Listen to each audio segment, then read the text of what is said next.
Hang Sangria, hope you're Salvia. It's your boy N.O.R.E. What up, it's DJ EFN. And this Drink Champs motherfucking podcast. Make some noise!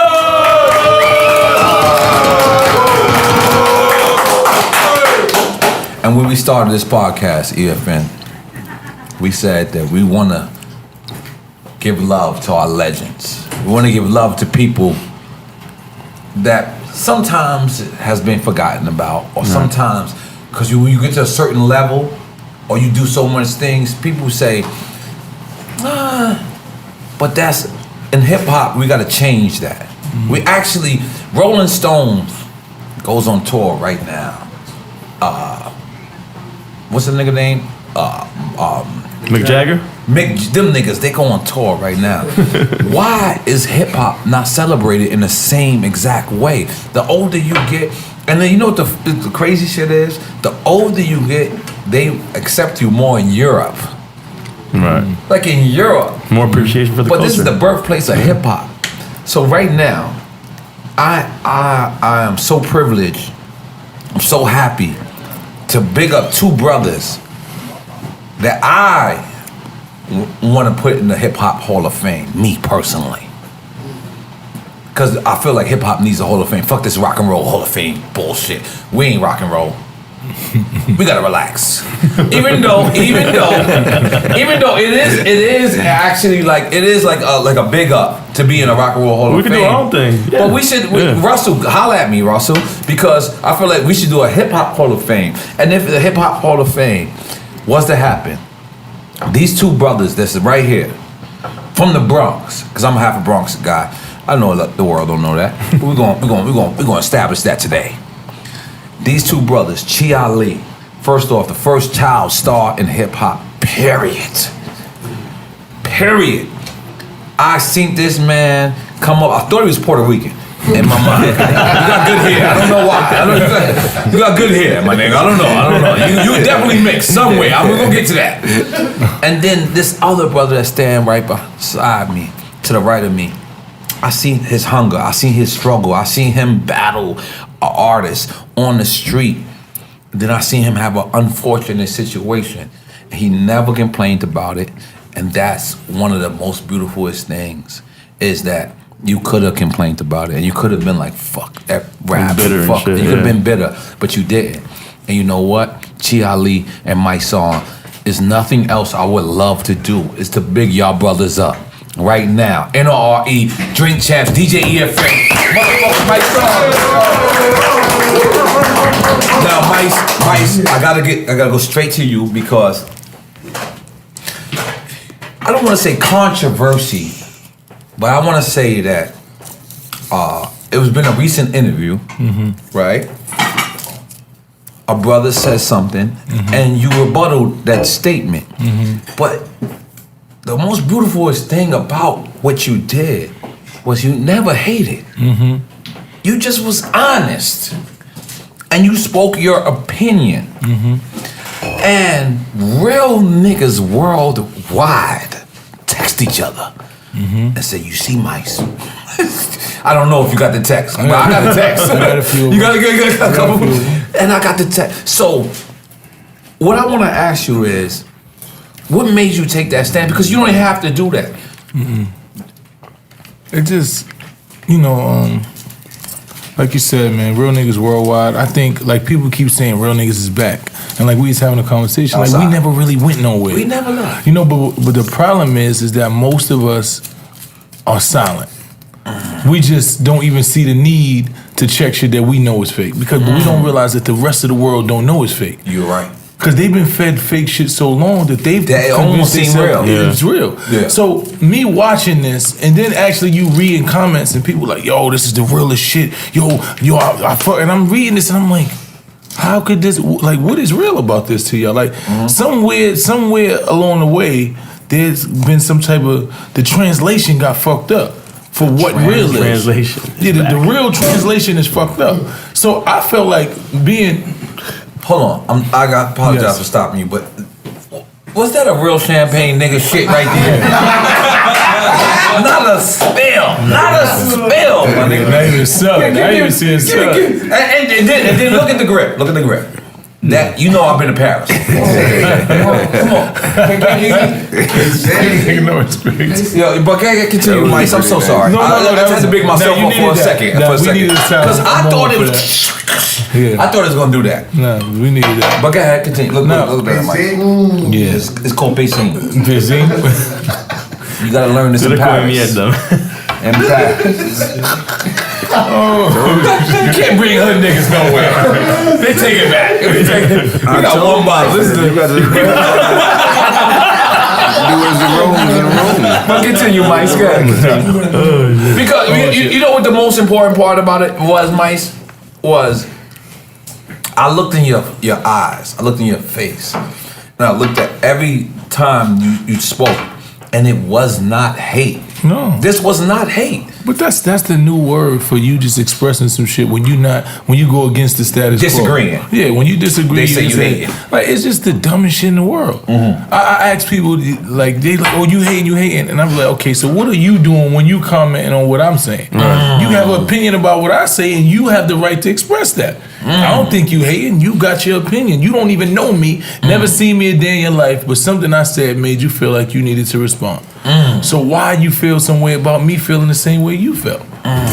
Just because of the platform that you're doing it on. That's what they're But the thing is, the platform that I'm doing makes me more valid to do what you do, because I have actually know the people I'm talking about. Yes. I actually have interacted. I actually know what I'm dealing with. Yes. You just coming on here, never seen me, never met me, don't know nothing about me, and you have opinion about me.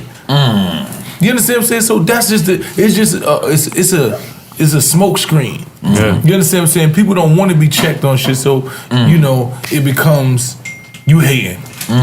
Hate is when you don't even have a reason for something. But nigga be like, yo, you like this? Be like, nah, why not? I don't know, I just don't like it. Now I can see why, because you can't even give me a reason why you don't like something. But when I could tell you, no, I don't like it because it don't sound good, it don't look good, I don't like the color, it don't fit me right. Like, I'm giving you a reason. Now, whether you agree with my reason, that's up to you. That's up to you. You understand? But it ain't no hate. It's actually just me giving you an opinion, and that's what we get tainted on. I think a lot of real, quote unquote, real niggas don't even want to deal with that. You know what I'm saying? They just say to themselves, you know what? I know real. If y'all want to believe that shit, cool. But they don't understand. It's like being in jail. And the fake nigga come in the house, right? I used to screw niggas, and you like, I'm just gonna stay in my cube. He got about 25 minutes. But I'm saying, but if the real niggas didn't start checking them, the rest of the fake niggas start coming, and next thing you know, all you got is your cube. Because these niggas done took over the day room, all type of shit, because now you don't allow them to do that. So it's like the same in jail. Nigga walk in, look, this is how we run this house here. You can't do that bozo shit, you gotta get out of here. And that's how we gotta do in hip hop again. I've agreed. You know what I'm saying? We gotta start checking niggas, because now we fathers. You know, before we was young and we just run. Now we fathers, and our kids start questioning us. Be like, Dad, you not like such and such is real. You're like, what? That ain't even. No. I'm not gonna let y'all do that. Right. Because when y'all have that platform, y'all have a control over what goes on in the whole culture. You're absolutely so right. I can't allow your cancers to infect the culture, not on my watch. And you know what? Hip hop appreciates you. Real niggas appreciate you. And just in life, everybody should appreciate your stance that you took, because, mind you, I'm a part of the new generation too. Like, I go to the clubs. I like Migos. I like Migos. So Bad and Bougie, man. Yeah, I fucks with Bad and Bougie. Oh damn. But now Chi Ali. Chi Ali, you're one of the very fortunate people that actually you look 20 years old. The greatest. I ain't gonna lie. Your name should be Babyface. But you're one of the very fortunate people that actually been around for the real era of hip hop. Like, you actually was there. So for you to see how the era of hip hop went from then to now, like, I don't even know my question. That's how like crazy for me, it is. the way the culture's changed, it doesn't upset me. I don't think as much as it upsets a lot of my peers. Okay. Our generation. Okay. The older generation.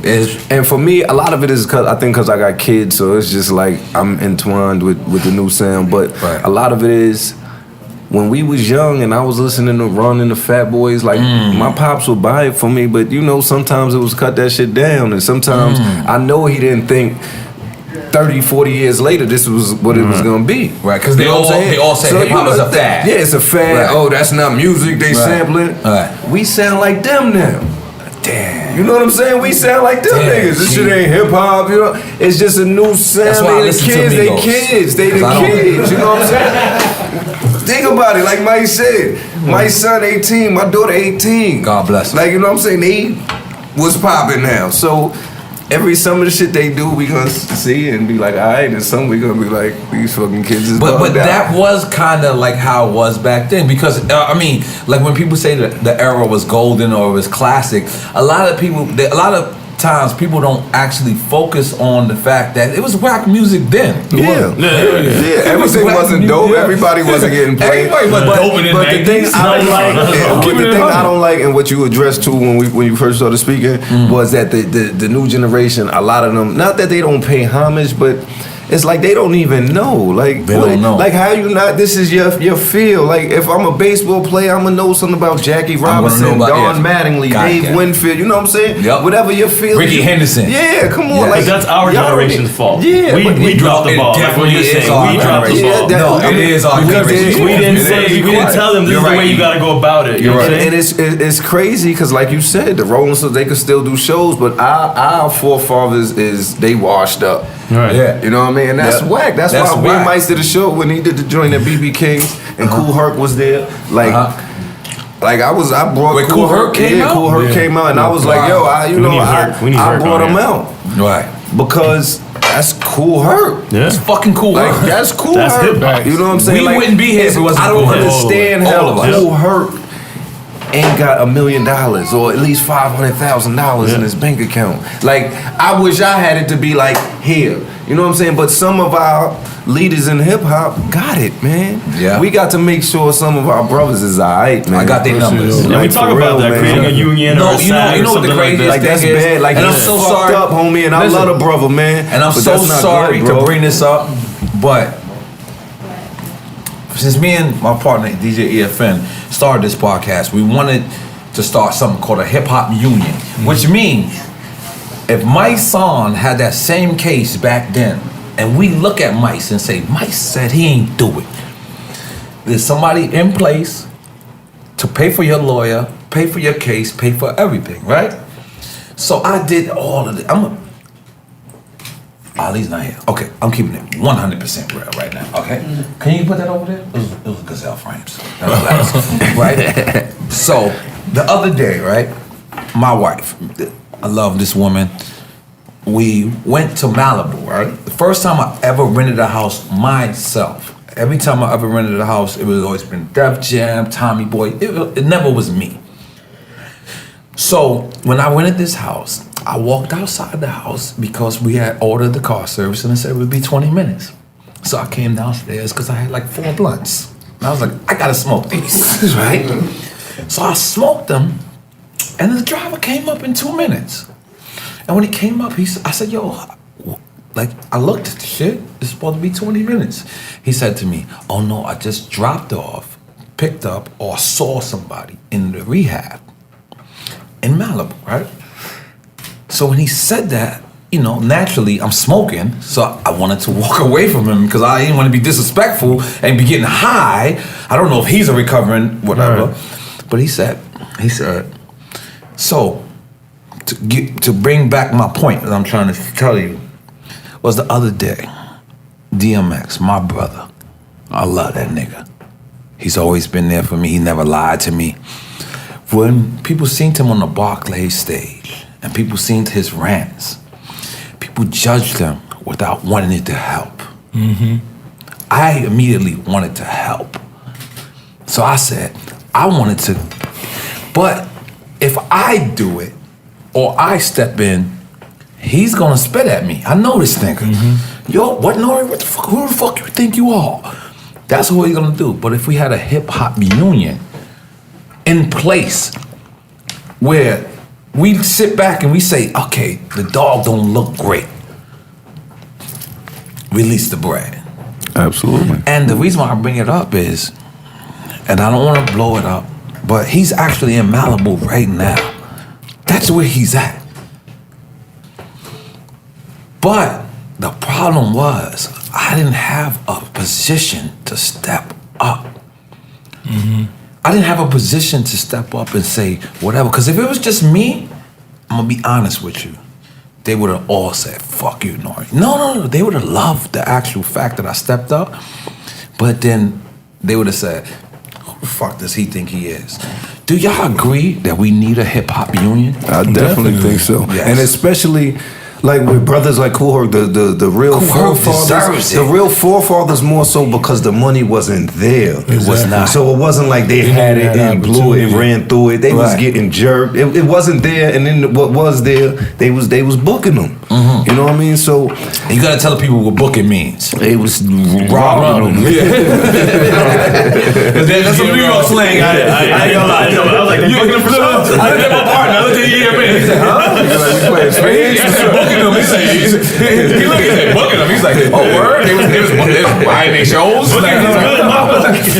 No, but that's a New York shit. I'm sorry. So it's like, yo, a lot of them never had the bread where X, X done ran through some bread. But even with people like X, like, yo, when I was locked up, homie, I see so many brothers look at the crackheads and nobody would smoke crack in jail. Everybody was getting money, everybody just smoked weed. But it's like, I used to tell niggas, yo, half this yard is running around with cuts on y'all faces from weed beefs. You know what I'm saying? If you fucking smoke weed, drink liquor, drink coffee, any mood changer, nigga, you ain't got the right to judge nobody. His shit just might be a little more crucial. Some shit is a little more serious. All the same. I smoke too much to criticize anybody. If you drink, I don't want to hear you talk about my weed, nigga. I don't want to hear nothing. Unless you don't do nothing, leave me alone, man.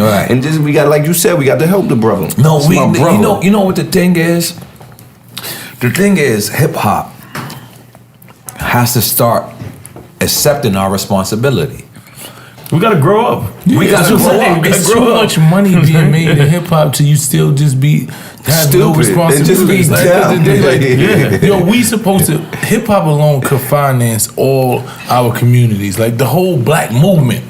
It could finance. That's deep. Like really, if all the hip hop niggas sat down and said, look, okay, you from the left, we buying back left, right. We gonna own all, like we gonna put all this into you, then we gonna buy back. But like we can literally do that shit, but nobody. And you know what the crazy shit is, Mice? All we need is to take 1% of our profits. We don't. Niggas take their jewelry, homie. Niggas take their jewelry because. Like, I'm sorry, Ali. Let me get some Ciroc. Yeah, we got Ciroc. Because you know why? That's the best vodka in the world. I don't do this. Oh, yeah. Revolt. That's what I thought. Revolt is the best vodka in the world. Because Ciroc is the best vodka in the world, goddamn. Yes. Any room? You're gonna be Ciroc guy today. I'm from Miami. I'm from Miami. I mean, originally, like my parents are Cuban, born in LA though. Yeah. But I ain't gonna front. Y'all got like the same kind of hair. My family's West Indian. My family's West Indian. My grandfather. Because I ain't gonna lie, Chi Ali. St. Lucia or St. Kitts, my grandfather. You had good hair for a long time. Yeah. Well, like you ain't just have good hair yesterday. Like you been had. Like I used to watch you on. Like, this nigga hair is nice. But you West Indian. We always claimed in the Puerto Rican clubs. Yeah, well, I'm good. I ain't gonna say no to that. We were wrong. I'm a Bronx nigga. Mike's wife. Oh yeah, that's what it is. Right. And my wife thinks she Puerto Rican. I be teasing her. She from El Salvador, so she the she interesting. She's a black girl and she's from Fordham Road. Thinks she Puerto Rican. She's a gang member. Anybody from Salvador, gang member. With dogs and with a ball. They tattoo you soon as you come out. So now let's just we're gonna bring it back to hip hop. Hey, you want some Tracer? This is what I Tracer with. I need some. Yeah. Jimmy told me that. Yo, Jim Jones? No, Jimmy's Bronx Cafe. Yeah. Let's make some noise for Jimmy from Bronx Cafe. He said, "Chi, it lasts a lot longer." He's still doing it. He said, "That's how I do it. I put some salsa in it." Salsa. Look, he's still doing it. I can't believe. I thought he would have been over by now because a lot of people died at Jimmy's Cafe. Jimmy might be the only nigga that ain't died. He might be the only nigga that ain't died. Listen, I'm gonna be honest. I seen niggas get beat the fuck up in Jimmy's Cafe. Like they'll beat you up and then they chill. That's the crazy shit. Calm down and he's like, they beat you up and then they have a drink with you after that. That was hard. Like in Queens, it's like, yo, you get beat up, you gotta go. But in the Bronx, they beat you up and then they pick you up and say, are you okay? And then they make sure you good. That's the only place I ever seen that. Now the Bronx, being the birthplace of hip hop, the fact that we got A Boogie. Shout out to A Boogie. We got what's his man? Don Q. Don Q. I'm about to say A Don. That's how you know I'm old. Don Q. But Don Q. Other than that, has it ever bothered you that the Bronx wasn't at the forefront of hip hop? I mean, of course, it not really bothered me, but it was like, that was one of my goals. Like, we got to put the Bronx back on the map. Like, you know what I'm saying? Like, we got to put the Bronx back on the map. So when you watch and you see A Boogie and them doing their thing, you see Don Q and them actually being from my hood. You know what I'm saying? Young boys from the hood. They from your hood? Yeah, they from Highbridge. Okay. You know what I'm saying? So actually, they remember when we shot the video at? They right from right down the video. Get the fuck out of here! I didn't know that. So they actually from the hood. So watching the young boys win, you know what I'm saying? You got nothing to do with root for them. You know. So it's happy. It's good to see that. It's good to see the resurgence of just content and lyrics. Right. You know, you see Davies, like you hear artists that actually is rapping. Davies. You know what I'm saying? Like you hear people rapping again. This is good to do that. Like I like the Migos. I like all that. Nah, fuck Migos. You feel good? Hell yeah! Like Migos, that shit make you be like this, huh? You know what I'm saying? You be in the club, you bouncing. They sound crisp. They sound crisp. The quality is good. It's good music. You can't take nothing away from it. But every now and then, I want to hear some shit that make me like, damn, I get a little. They make you want to tie your shoelaces. I'm not saying don't play them. I'm saying instead of playing them 20 times a day, play them like 14. You know what I'm saying? And you know, spread some love. Yeah. So and like I stay in Maryland, but you know I'm closer to DC, so I'm I run around in DC, you know, club scene, and homie, like I don't even know A Boogie and them, homie. Right. But I know they from my homie hood. They be with his son. They be with his little brothers. Right. When they shit come on, I go crazy. When all New York niggas shit come on, period. Especially niggas I fuck with. I'm it's not just a gonna different vibe. I'm not gonna lie to you. It's different. When All the Way Up came out, I used to go to every fucking club. And it was like my record. Yeah, it was like it was my record. When I hear A Boogie, I be feeling like that's how we gotta do winning. You know, I swear, like it's so genuine. When I repost nigga shit, I don't even know whoever I follow. I only follow people I know, or man, I might follow your man because we all here. So if I see something I like it, and I'm reposting it. You ain't got the eggs. I don't give a fuck. Like. It's just I don't know why we just don't show love, but yo, homie, like I get a crazy good energy when my nigga shit come on down there, yo. And that's why we started this, is because we want to give our legends flowers when they can smell them and trees when they can inhale them. Because so many people are fucking lost. So many people say that you washed up when you got 10 years in this game. So many people say that you're not the guy because the other guy is the guy. That's and wrong. Some people say that we have to change niggas that. Be getting money sometimes. Yeah, niggas be dead wrong. Yeah, you know what it is? We have to change that because one day I was in Live Nation, right? And Live Nation, I looked at their roster. They had nothing but white boys doing 60 dates, all this shit, and they was all older than me. And I looked and I said, damn, why can't hip hop do that? Why? And then I call Funk Master Flex. And you know what Funk Master, and I don't know how anybody feel about Funk Master Flex personally, but I'm gonna tell you how much I feel about Funk Master Flex. Funk Master Flex said, fuck that, N.O.R.E. And I was like, what? Fuck what? It's like, we gotta make it so our artists can do at least 14 dates on their own. New York artists, right? And at first I said, Flex, word? And then he said, and then I turned on the radio. Because mind you, I'm living in Miami, I'm doing Dream Champs, I'm running around. And then I heard, that's how we on it. That's how we on it. Yeah. And I said, this nigga deserves this shit. There's a lot of people who don't. There's a lot of people who get fame, they get money, they get it, and they just go and they go out. Everybody. I couldn't have been more happy in the world when I heard from Master Flex playing your record. Not playing your record, staying on your record. Yeah. It's a difference. You can play it one day. But we're not living in the 90s. In the 90s, you play your record one time, you're gone. That's right. You're gone. Now, he got to play your shit every night. That's right. And he been playing this shit every single Consistent. night. Shout out to Flex. Funkmaster Flex, we appreciate you. And he respecting the grind. Like, yo, He my called me homie the came other home night. in 06 and been grinding. Just Like, I'm grind. not just talking grinding, I'm talking about hundreds of thousands, maybe some short M spent. Like, grinding. This nigga grinding, homie. Nah, you deserve Everything it. out of pocket. Yeah, he deserve it. Why you don't? And you still not even on the label. No, because I don't. Yeah, we really still wanna ain't be where on we label. need to be. I want to do my shit independent, but the platform is being laid. You know what I'm saying? The consistency. Shout out to Flex, Slay. Even when you called me, I don't even know. I think I was in Miami. And I wasn't in Miami. I think I was in LA or something. You called me like 7 in the morning. Yes. And me and N.O.R.E. was calling like, yo. Called me at 6 in the morning. He called me at before 6. he called you. He's like, yo, this record is fire, man. Yes. I need you to put everything you got behind me. Yes. You know what I'm saying? It was just real. It was genuine. It's like, damn. And that's how we always been. It's just real shit. And it's like, when you get that feel and you see people rooting for you and you know that you did everything right, I ain't never compromised my principles, my morals. And it came back You know to what I'm saying? It's coming back. And it's just like, damn, to be able to see that. Yes. And then be able to be appreciated, especially by the people that you appreciate. Like, this is a legend to me. Right. You understand what I'm saying? Like, from day one, I remember when he came in front of Justin and played. Hold on, we're going there. We're going there. I'm not gonna say that. No. I'm not gonna say that. That's a whole segment. No, That's a whole segment. Okay, continue. I remember when you played Band from TV the first time and you blasted that shit. And I was standing in there like this. Before that shit ever. And I was sitting there like this. Crazy.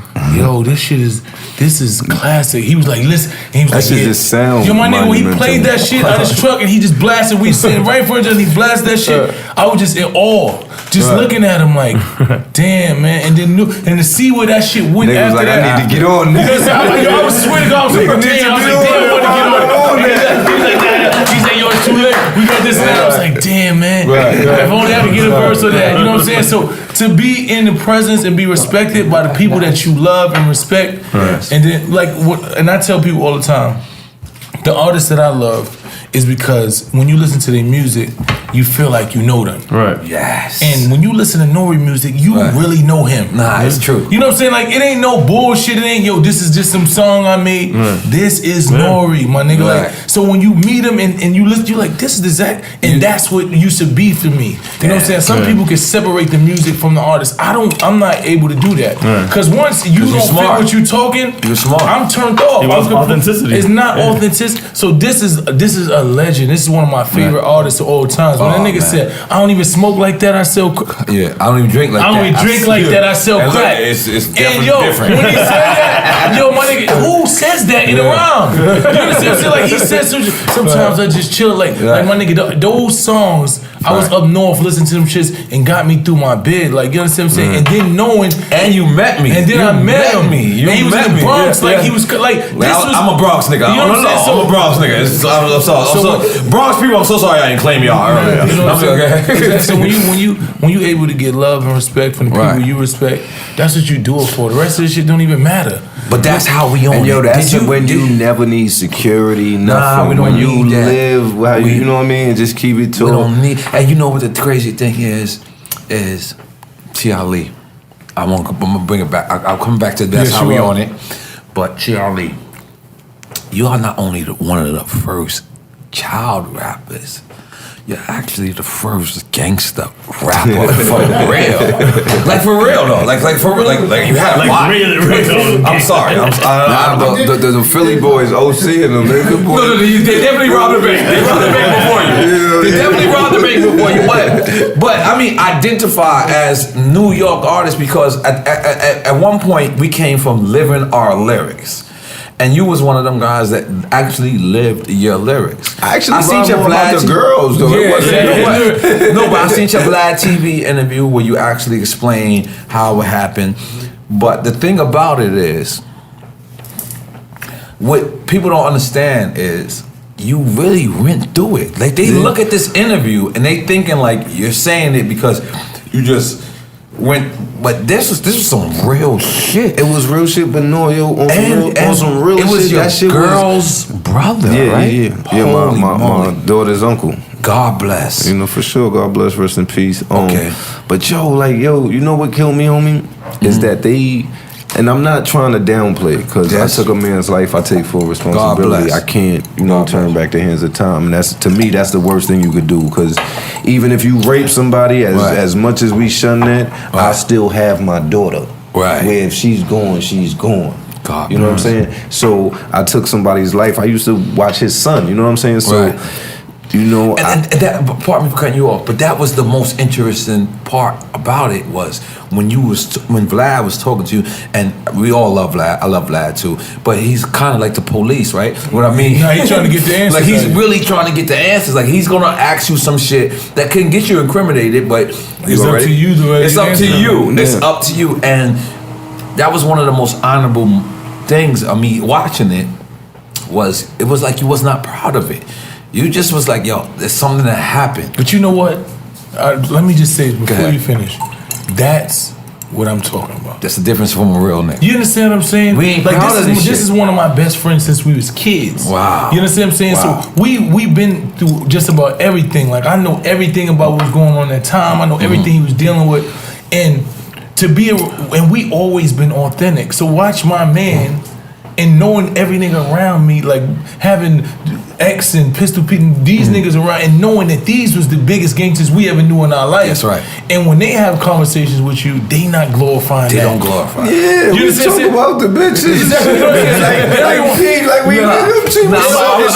But I'm gonna continue bigging you up. Chi, I'm gonna continue bigging you up because a lot of people would have took your position as a rapper that actually has a body and would have got on Vlad and said, yeah, I killed that nigga. Which plenty of people are doing too. It was the exact, like, I don't want to name the artist's name, but he's online talking about, he beat the case because he shot the nigga, like, and he's online. But it was the exact opposite. And I looked at you, and mind you, I had a relationship with you forever. When you was on the run, you was coming to my shows. You a foul nigga. nigga was coming to my shows. I was like, gee, what are you doing? I know you on the run. You remember that? You was coming to Yonkers. You was coming. We was in New Show. I'm looking at you, New Show. I said Yonkers, but it was New Show. But I'm looking at you. I'm like, I seen you on the news. Fucking with bags. Fucking with bags. Rest in peace. But I just want to respect you. I just want to say that interview, when I looked at it, and I looked at the grown man in you, and I looked at how you held yourself down, and I looked at how you also, because that was your girl's brother, and I looked at how you were so careful and so conscious, and I just want to tell you, that is some real shit. We understand we can't bring back this man's life, but everything you're doing right now is actually the illest shit in the world, because you're not glory. You could easily say. My word. We just growing up where we grow up at. We lose sight of life, like because you hear about niggas getting shot and killed and see it and might do it or whatever.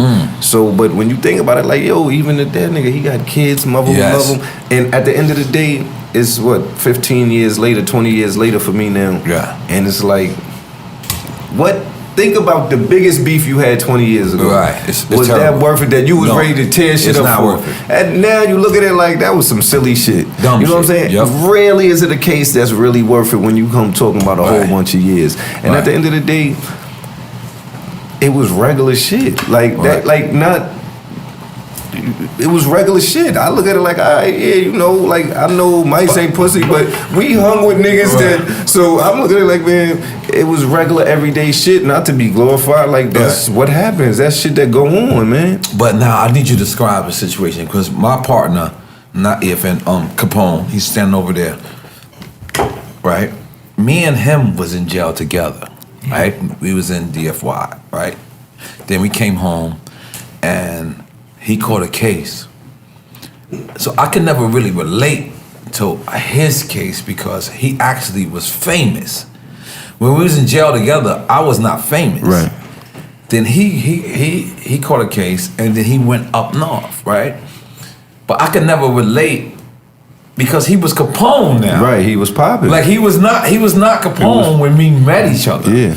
So I just want you to describe to people how hard, or maybe it's not hard. I think it was a double-edged sword. Because you famous. Okay. So it's like being locked I know they like, where black sheep at, nigga? Being locked up with that shit. Like where dress at, nigga? You're gonna have some people that dick ride. Oh shit, that's Chi Ali. Whether it's inmates, whether it's COs, right? And then you gonna have some COs. Man, fuck that nigga. Man. You know, same shit. Some people trying to give you extra food. Some people trying not to feed you. You know what I mean?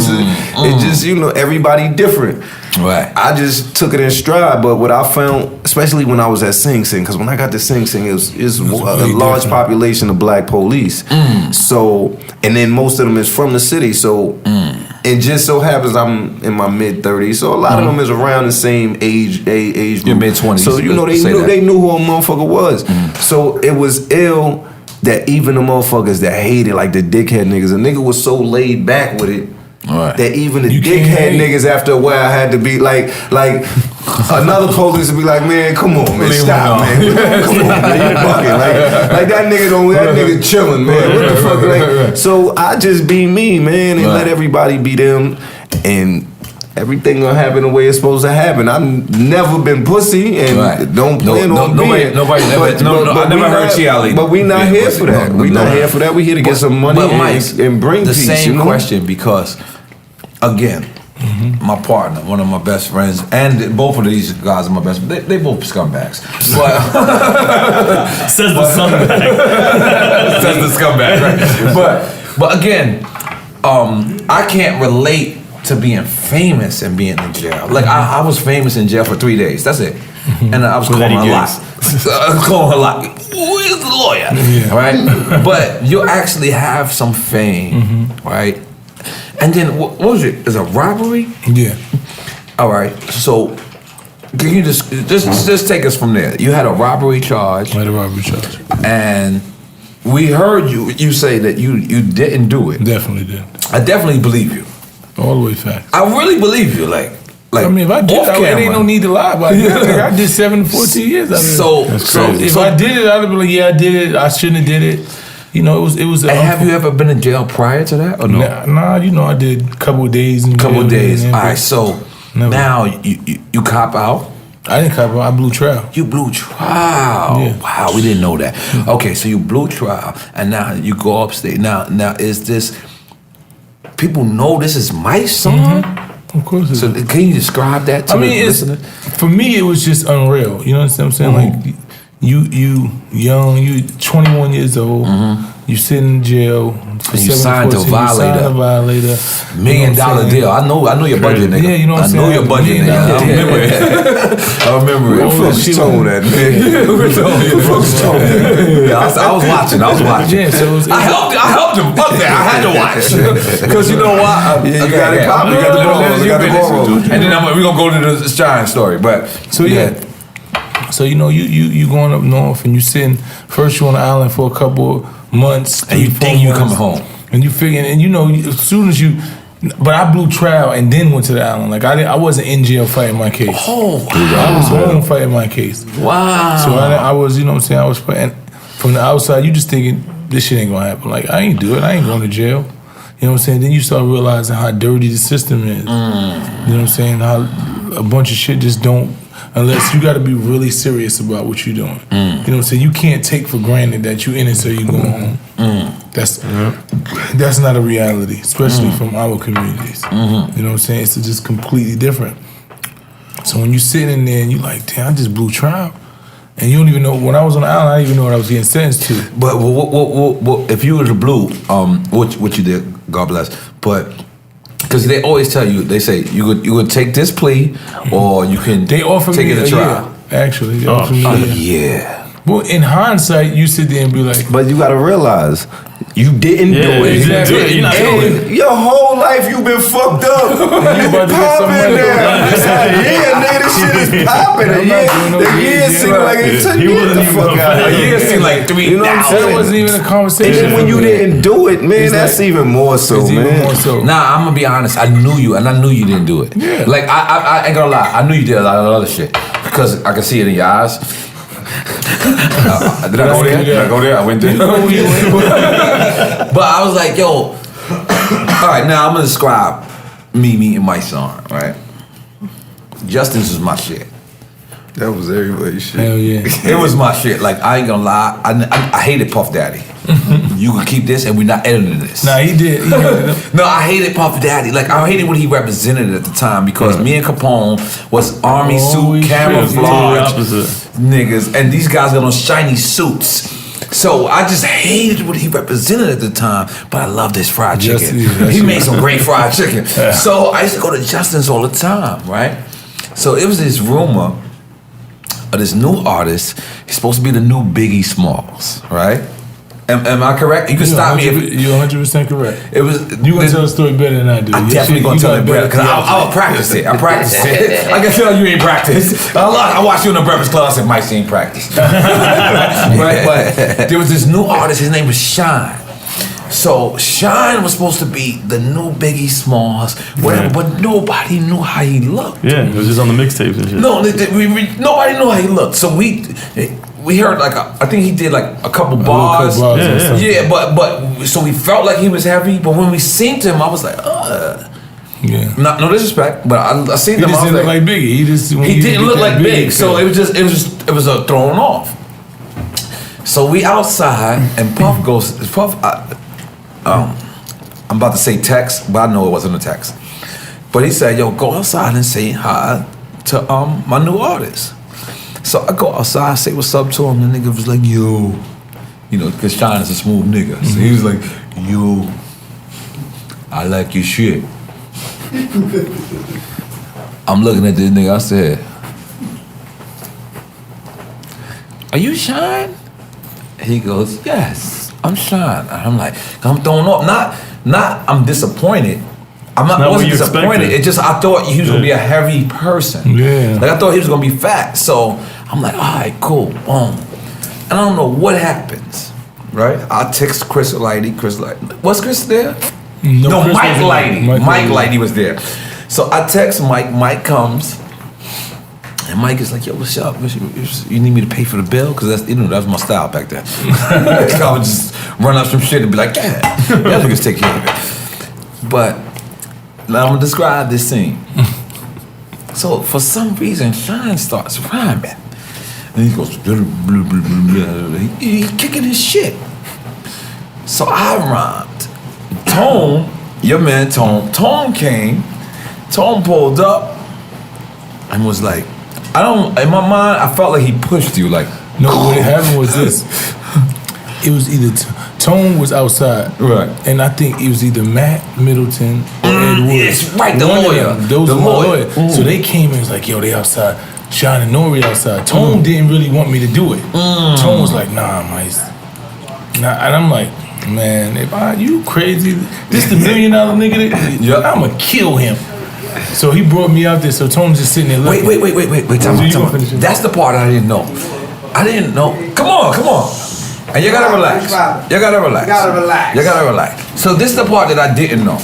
The part that I didn't know was when you walked outside, did you have that in your mind already? He's good to smoke in here, right? No? Just relax. Just relax. Because I got my son. That's the only reason why. Yeah.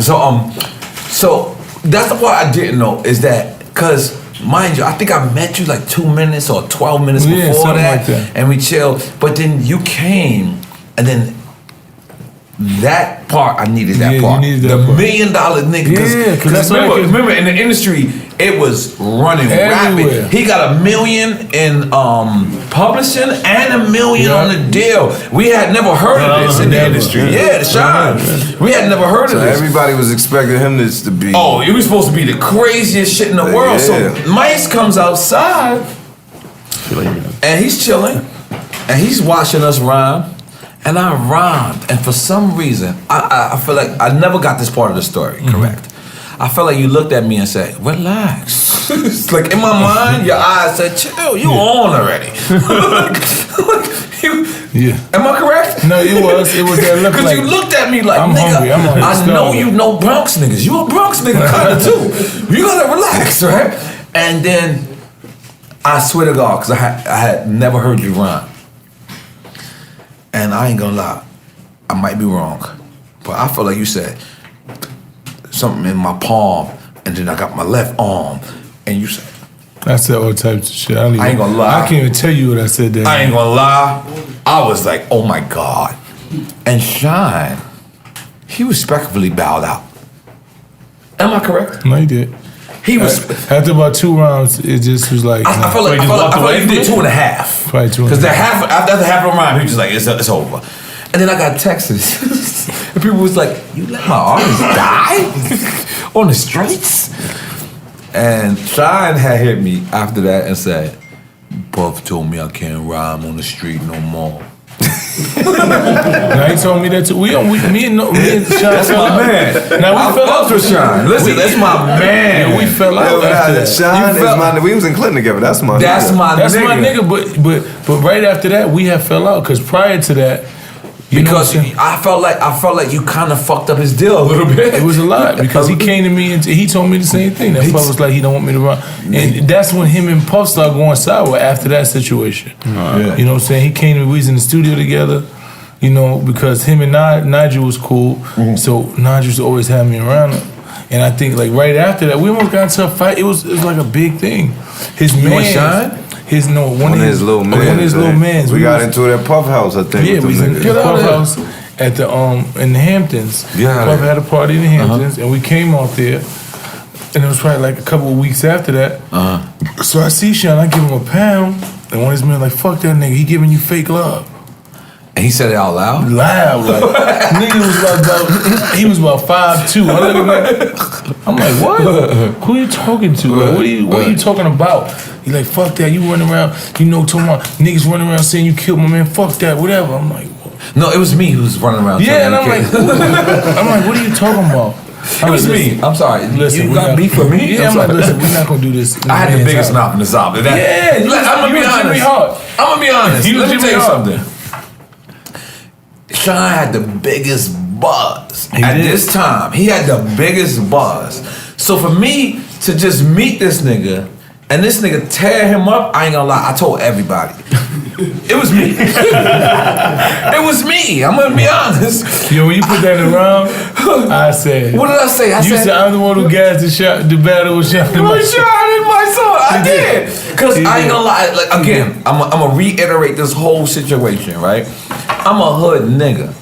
I know certain people don't know, like, how Queens get down, or I know people. Sometimes people look at you and just be like, "Oh, you from Queens?" Whatever. It's false. They gotta relax, right? But I looked at Mice. And Mice gave me. I still to this day, he just gave me the eye of the tiger. I don't remember because me and him got broke. I think eyebrows. So I don't remember if it was. It was a something, and I said, "Word." I fell back. But I know that look. I gave my man. This is my word. I gave my man that look on the alley. I'm on the A side.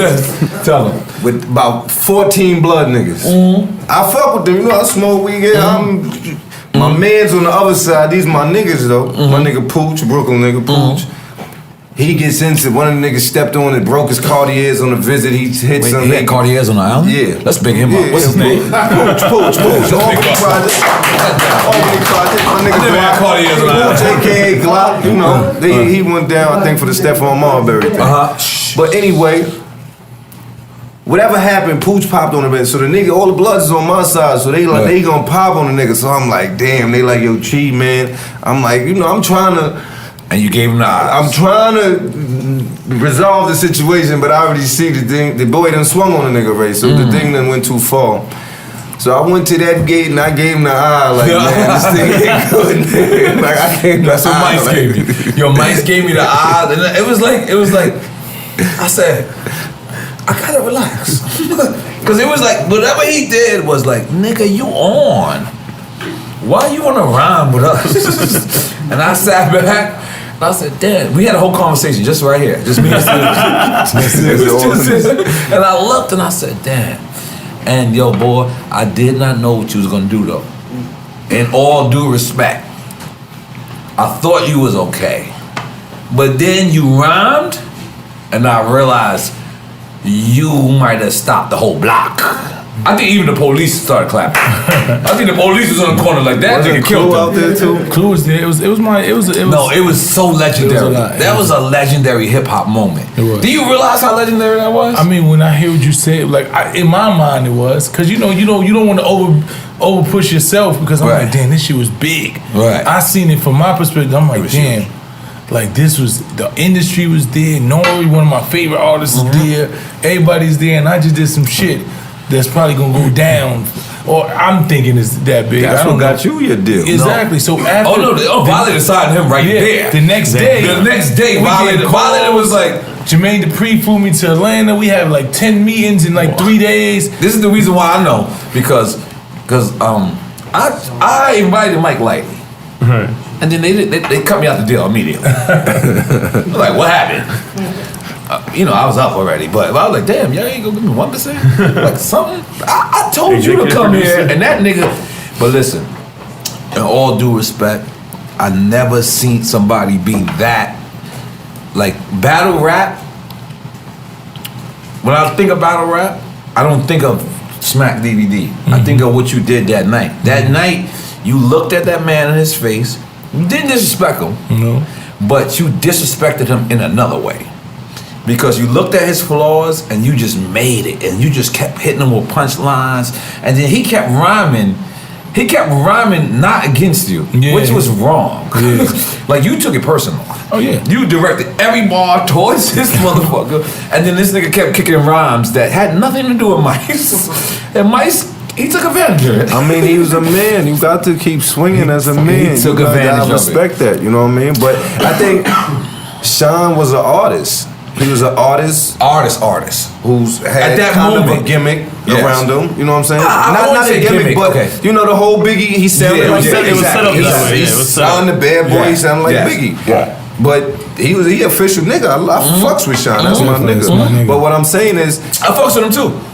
I ain't saying nothing bad about him. Just a different animal. Just a different animal on some MC shit. It's like, but that day, after that, I was like, yo, I don't want to rhyme after Mysonne on nothing. It's like in the finals, like Steph had all the hype, but in the final, when LeBron was just throwing this shit like nigga. You know what I'm saying? It's real. Yeah, it's real. And you know what it is? This is the thing. We should celebrate these moments in hip hop. We should actually sit back and be like, you know what? And Sean too. Sean is. Now Sean called me. Sean hit me and was like, "Man, you killed me on that shit." Oh, he definitely won. Like, I remember. What you got to be mad at? You got the money. You got your M's already. Oh no, this is pre-Instagram. That's why this is important. This is why this is important. Free camera phone. That's why this is important right here. Free camera phone. Me and Sean called me. Yeah, no, he called me years later. Like, we never had that real conversation because we had the little situation. Y'all both and we was warriors. Like, we both struggling coming out. And artists. The thing is, I love Sean. Like, I actually had love for Sean because he was one of us. And I used to be in the studio, like, even after that shit, I used to be in the studio with Sean, helping him, like, with records. Like, he'd let me hear shit. I'm like, nah, do this, do that. Like, this was my nigga. But the rumor, was the rumor so big? Because I ain't gonna lie, that rumor was huge. It was. It was like... Did you say he was writing rhymes for Sean? No. Relax, young homie. Relax, Doesn't sound like to me. No. I never wrote a rhyme. Helping and writing is two different things. Now, that was my nigga, and he used to just be in it. Like, he respected me as an artist. The same way I did with him. And, like, he'd be in the studio, and we'd go to the studio, and he'd let me hear shit, and I'd be like, ooh. Yeah, that's dope, boy, this and that. Like, before he dropped the Who Wanna Fuck With Us, and she's like, I heard that. You know what I'm saying? I got locked up when he first started playing. I never was there to actually see Sean even drop no music. Like, I was just in the studio when he started popping. You know what I'm saying? When he first started, and him and Puff was actually going through shit. Like, there was the niggas I know shit. It was like I was in the intricate, like when Puff and Mace was beefing. Puff and Sean would be like, I A&R'd Double Up, like I A&R'd that project. And then the Mace project. The Mace project. I went out to the Bahamas with Mace. He flew me out there, and I was in the studio with him every day recording his album. He didn't even let Puff come in the room. Nobody ain't gonna tell you this.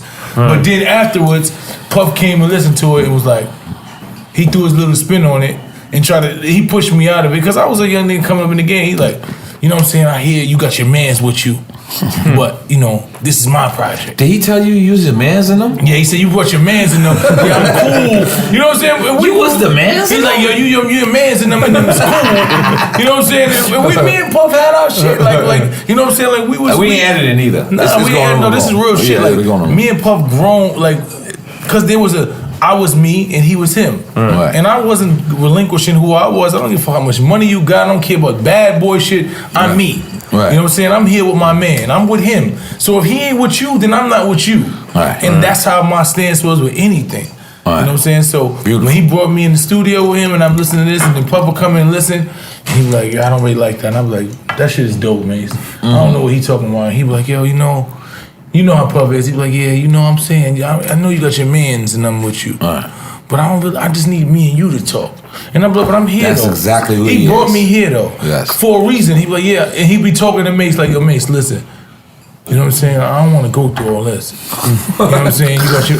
So, you know, we had that. Because, you know what I'm saying? I can picture this shit right now. I mean, this nigga just said I pictured it. And me and Puff, we went through that little rough period. I remember one time we was in Bahamas, and I never forget it. And it was just like, you know, Puff is competitive. No, super. Niggas say whatever they want. That nigga Puff is competitive. Super. So, you know, he knew I was a street nigga. He knew that I had my respect in the street. And he just he fucked with Tone in them. I remember being around Tone in them. You know what I'm saying? He fucked with them hard. So, but I was there with Mace. I wasn't even there. It wasn't had nothing to do with Tone and none of them. And I was there with Mace. And you know what I'm saying? I was there at Wolfwood, like, God bless her dad. Wolfwood God bless. used to bring me in his room every night. That was the last time I really seen Wolf was in the Bahamas. God bless. He used to bring me in his room every night, like, yo, talking to me and kicking on me, because we both Bronx niggas, and I was like the young uncle. So he used to give me jewels. So anyway, we inside. I don't know where we was. I don't think we was in the studio. I think we was somewhere. He brought J-Lo and them out there with us. He brought J-Lo. It was a big Bahamas trip. You got J-Lo story? Yeah, no, I don't have no real story. I don't have no real story, but she was there and she used to come talk with us, and nigga Puff used to give her a look. Like, nigga. We be in the studio and she come talk to me. Same look? Like this, he had the eyes, just the eyes. She'd be come talking to me and ain't got nothing to do with you, J-Lo. Get your monkey ass over there. And J-Lo, she was from the Bronx, so I was from the Bronx. And she kicked and she was cool with us. We sitting there, and I'm like, yo, J-Lo was flawless. I haven't seen J-Lo in years, but in 1998, 99... Did you snip her chair? I did. Of course we did. You did? Nigga, let's make some noise. God damn it. Man, if I could snip that chair, I wouldn't be me. She walked in the first person. Gotta snip chair. Listen. That's some real up-north shit. That's real gel. J-Lo's skin looked like somebody just made it. It didn't even look real. I was just sitting there looking at her like this. The nigga said it didn't even look real. It didn't look real, my nigga. She was flawless.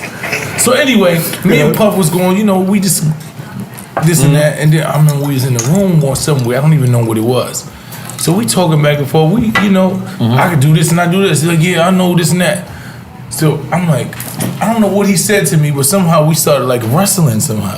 What? Wrestling? It was a wrestling. We had like a wrestling match. I don't know if you remember this shit, but this shit is so vivid. You was Hacksaw Jim Duggan? No, listen. Fuck you was wrestling with Puff for? What the fuck is going on? It wasn't wrestling. Listen, nigga, we gotta talk, man. It wasn't really wrestling. It's not really wrestling. But I don't know how it was. It just got into some just ego versus ego type shit. Yeah. And I'm like, I don't know what happened, but he like, my nigga, I say, yo, Puff, if I grab you, you can't get out. He like, I bet you anything I can get out. I don't give a fuck what you say. I say, yo, quick, if I rap my own, you're not going nowhere. And that nigga was like, I swear to God, you want to bet? I'll die before I don't get out. And you had Puff in the headlock. Not in the headlock, but I just wrapped my mouth. Bear hug. And that nigga was fighting for dead life. And I'm like, Puff, you're not getting out of this. I don't give a fuck who you are. I don't care who you are, my nigga. Right here. I gotta be good. So I'm holding. No, this is so real Puff shit. was in the Bahamas with J-Lo in the bed. Never do that. Nah, that's not what happened. We not even do that. We was in the common area with all the fellas, and it was men against men, and the man told me that if I grab you, he was gonna get out. He's like, I bet you I'll get out. I said, Puff. So what do you want to bet? Like, what are you willing to bet? He said, I bet. I don't even know what we bet. But I know that nigga was on the floor squirming, and I was like, Puff, you're not getting out of this. Crazy. You're not getting out of this. My nigga, Imagine walking into that. he's like, yo, and I stopped. I said, yo, he's like, no. And when I let him go, he's like, nah, don't let me go. He's like, cause I would never stop. We would do that shit tomorrow, nigga. And he meant that. He meant that. I just looked at him and I was like, and I think from that moment we had a little bit more respect. Nah, he because meant that. It was like, but you know what I'm saying? Shout out to Puff, man. Because you know why? You know why, Mike? You know why? At first, when I was competing with them, I always wanted to say, well, fuck them niggas. Fuck a Nas, fuck a Puff, fuck a Jay-Z. Everybody. Right? But then when I started competing with them, I started to realize how important they are to our culture. Facts. So when I see a Nas, I always want to big him up. I always want to stop and give him a hug. When I see a Puff, it's the same thing. When I see a Jay, I always want to stop and just give them love, because the thing about our culture is we don't celebrate our culture. That's facts. Hey, tell him he gotta relax. And then grab the bottle. Even though we don't even want the bottle, just grab the bottle, Khalito. Just go out there. We have some disrespectful Puerto Rican shit. Yo, them Just two grab the niggas, bottle, even though we don't need it. N.O.R.E, them two niggas, Jay and Puff, Yes. them two individuals may Right. have probably 50% of the influence over the culture. This is what Two I'm saying. people over the whole culture. This is what I'm saying. So Word, like, yo. And finances at one of point, the I'm gonna be culture. honest and with they you. whole crew too, not to take So- nothing away from No, their team. all of you them. know? So, but at one point, I used to compete with them so much that I never actually understood their genius. Sometimes when you're trying to be on the same level with somebody, you don't understand it. Sometimes when you're blessed, you can't See someone else's blessing. you can't see somebody else's blessing because you're living in your blessing. That's right.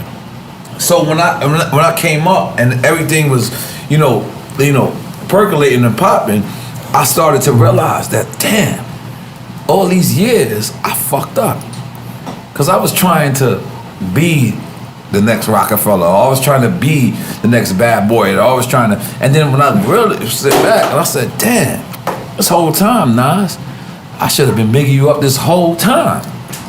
That's my fault. That ain't his fault. Because if he don't fuck with me, that's his fault. But my fault is I gotta appreciate Chi Ali. I gotta appreciate Mysonne. I gotta appreciate. That's okay. This is Drink Champs. Change this form. we just do it. And that's what I want to continue to promoting. I want to continue to promote us, bigging up us. Mm-hmm. Because if we don't big up us, guess who's gonna big us up? Nobody. You motherfucking right. That's right. Not a damn soul. And everybody gonna eat. But the thing is, this is the thing about life. The thing about life is, me and my partner right here, we did this Drink Champ shit for 5-6 months and we ain't get paid a damn dollar. penny. In fact, I'm sure we owe $50,000. I'm sure that all the flights that we was doing, but we believed in it so much, and we believed in hip hop so much that we didn't care. So by the time we did get paid, it was like, we definitely get paid. We didn't get paid what we put out, but it didn't matter. You know what matter is? He loves hip hop.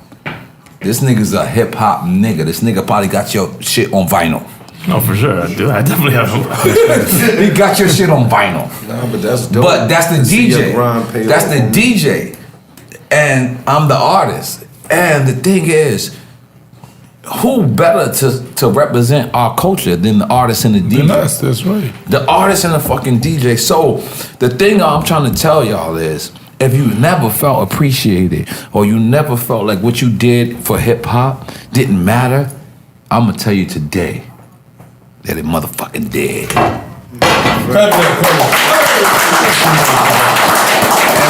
Listen, I want to tell you that it did.